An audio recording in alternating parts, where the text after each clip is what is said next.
Fascist Sheikh হাসিনাকে তাড়িয়েছে, ওই দখলদার চাঁদাবাজকেও আমরা বাংলাদেশের মানুষ সমৃদ্ধভাবে এই বাংলাদেশ থেকে তাড়িয়ে দেব ইনশাআল্লাহ। যেখানে চাঁদা দাবি করার জন্য আসবে সমৃদ্ধভাবে এই খাম্বার সাথে বেঁধে রাখবেন, ছাড়বেন না ওদেরকে, ছাড়বেন না। সাহস নিয়ে এগিয়ে যান। বাংলাদেশ কোনো গুন্ডাদের দেশ নয়, বাংলাদেশ কোনো মাস্তানদের দেশ নয়, বাংলাদেশ কোনো খুনিদের দেশ নয়। এদের সবার দেশ, শান্তিকামী মানুষের দেশ এই বাংলাদেশ। কিন্তু 5 তারিখের পরে, 5ই আগস্টের পরে যারা আবার মামলা করেছে, মিথ্যা মামলা করেছে, দখলদারি করেছে, চাঁদাবাজি করেছে, জুলুম করেছে, অন্যায় করেছে, অবিচার করেছে, লুটপাট করেছে, বাংলাদেশের মানুষ তাদেরকে আর দেখতে চায় না। ওদেরকে প্রতিহত করতে হবে, এই ডাকাতদের প্রতিহত করতে হবে।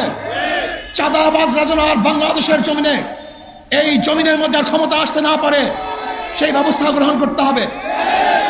একদল দেখেছি ঘাট দখল করে, বাজার দখল করে, আর এক দলকে দেখতেছি তারা মাদ্রাসা এবং মসজিদ দখল করার ষড়যন্ত্র করতেছে। মাদ্রাসা মসজিদের দখলদারি নেওয়ার জন্য ষড়যন্ত্র করতেছে। আমি বলবো, যারা যেই জায়গায় দখলদারি করার চেষ্টা করতেছে, জনগণ যেরকম সম্মিলিতভাবে ফ্যাসিস্ট শেখ হাসিনাকে তাড়িয়েছে, ওই দখলদার চাঁদাবাজকেও আমরা বাংলাদেশের মানুষ সমৃদ্ধভাবে এই বাংলাদেশ থেকে তাড়িয়ে দেব ইনশাআল্লাহ। যেখানে চাঁদা দাবি করার জন্য আসবে সম্মিলিতভাবে এই খাম্বার সাথে বেঁধে রাখবেন, ছাড়বেন না ওদেরকে, ছাড়বেন না। সাহস নিয়ে এগিয়ে যান। বাংলাদেশ কোনো গুন্ডাদের দেশ নয়, বাংলাদেশ কোনো মাস্তানদের দেশ নয়, বাংলাদেশ কোনো খুনিদের দেশ নয়। এদের সবার দেশ, শান্তিকামী মানুষের দেশ এই বাংলাদেশ। আজকে আওয়ামী লীগ মিথ্যা মামলার জন্য যদি আওয়ামী লীগ দোষী হয়, তা আজকেও যারা আমার এই যে আমাদের কাউন্সিলর ইব্রাহিমের বিরুদ্ধে যারা মামলা দিয়েছে, আমরা মনে করব আওয়ামী লীগ যেরকম মিথ্যা মামলার যে মামলা দেওয়ার কারণে দুষ্কৃতি হতে পারে, আজকেও যারা অবৈধ মিথ্যা মামলা দেয় তারা দুষ্কৃতিকারী, তারা অন্যায়কারী। এদেরকে ছাড় দেওয়া হবে না, এদেরকে ছাড় দেওয়া হবে না। আমরা চাই মাওলানা সিরাজের নামে মামলা দেওয়া হয়েছে, অনেকের নামেই মামলা দেওয়া হচ্ছে। আমরা বাংলাদেশের একটা মিথ্যা মামলা দেখতে চাই না। আমরা চাই সাম্য, সবাই সমান থাকবে। আজও যদি গার্মেন্টস শ্রমিকরা তাদের অধিকারের জন্য, আজকেও যদি রেল শ্রমিকরা, বাস শ্রমিকরা, আজকেও রিক্সা শ্রমিকরা তাদের অধিকারের জন্য যদি রাস্তায় মিছিল করে, মিটিং করে, তাহলে সেই বাংলাদেশ আমরা দেখতে চাই না। আমরা চাই প্রত্যেকটা শ্রমিকের অধিকার এবং প্রত্যেকটা শ্রমিকের ন্যায্য অধিকার ফিরিয়ে দেওয়ার জন্য। এখানে মুসি, কামার, ঋষি, চামার, নেত প্রত্যেকের অধিকারকে ফিরিয়ে দেওয়ার জন্যই ইসলাম দুনিয়াতে আসছে। ইসলাম কে কালো, কে সাদা, কে বংশীয়, কে নন বংশীয়, কে ক্ষমতায়, কে নন ক্ষমতায়, এই সমস্ত ইসলাম দেখে না। মানে ইসলাম দেখে সমস্ত মানুষের অধিকার। শুধু মানুষের অধিকার নয়, ইসলাম তো একটা জানোয়ারের অধিকার প্রতিষ্ঠিত করে, এর নাম ইসলাম।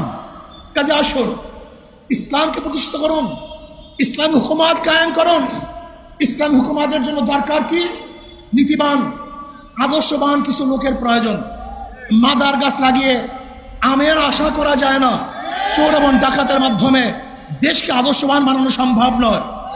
আমি মনে করি হাজারো আদর্শবান মানুষ যারা মানিক তুল্য, স্বর্ণ তুল্য। নবী আলাইহিস সালাতু ওয়াস সালাম বলেছেন, আন-নাসু মাআদিনু কামাআদিনিজ যাহাবি ওয়াল ফিদ্দা, খিয়ারুন ফিল জাহিলিয়্যাতি খিয়ারুন ফিল ইসলাম ইযা ফাকিহু। হাজারো স্বর্ণ তুল্য মানুষ, হাজারো মুক্ত তুল্য মানুষ বিভিন্ন জায়গায় আছে, তারা রাজনীতি অংশগ্রহণ করে না। এই রাজনীতি পচা, গান্দা এবং ঘুণে ধরা রাজনীতির কারণে তারা অংশগ্রহণ করে না। আমি ওই সমস্ত ভদ্র বিশিষ্ট লোকদেরকে বলবো, আপনার মতো ভালো লোক রাজনীতির না আসার কারণেই আজকে চোর, ডাকাত, বদমাশরা এই রাজনীতি দখল করে ফেলেছে।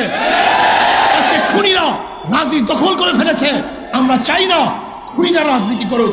আমরা চাই মানিক তুল্য, মুক্ত তুল্য, আবু বকর রাদিয়াল্লাহু চরিত্রের মানুষ, ওমরের মতো চরিত্রের মানুষ, হযরত ওসমানের মতো চরিত্রের মানুষ, হযরত আলীর মুর্তজার চরিত্রের মানুষ আজকে রাজনীতি করবে। তারাই ক্ষমতায় বসবে, তারা মানুষকে অধিকার প্রতিষ্ঠিত করবে, শান্তি প্রদান করবে।